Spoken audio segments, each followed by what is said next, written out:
Have you not heard of that madman who lit a lantern in the bright morning hours, ran to the marketplace and cried incessantly, I'm looking for God, I'm looking for God. As many of those who did not believe in God were standing together there, he excited considerable laughter. Have you lost him then, said one.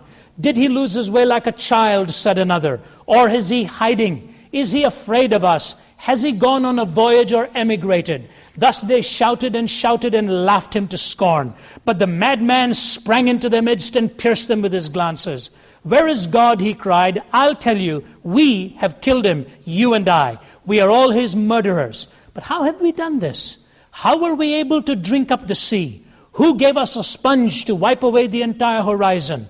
What did we do when we unchained this earth from its sun? Whither is it moving now? Whither are we moving now? Away from all suns, maybe? Are we not perpetually falling backwards and forwards, sidewards and in all directions? Is there any up or down left? Are we not straying through an infinite nothing?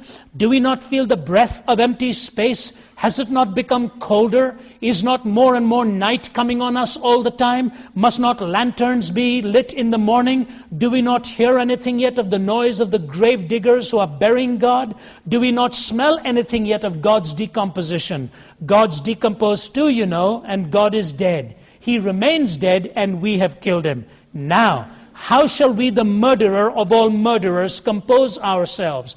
That which was holiest and mightiest of all that the world has ever possessed has bled to death under our knives. Who will wipe this blood from us? With what water can we purify ourselves? What festivals of atonement, what sacred games will we need to invent?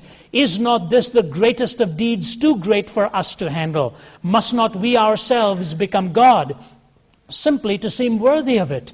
There has never been a greater deed, you know, and whoever shall be born after us for the sake of this deed shall be part of a higher history than all history hitherto. Here the madman fell silent and again regarded his listeners. They too were silent, and they stared at him in astonishment.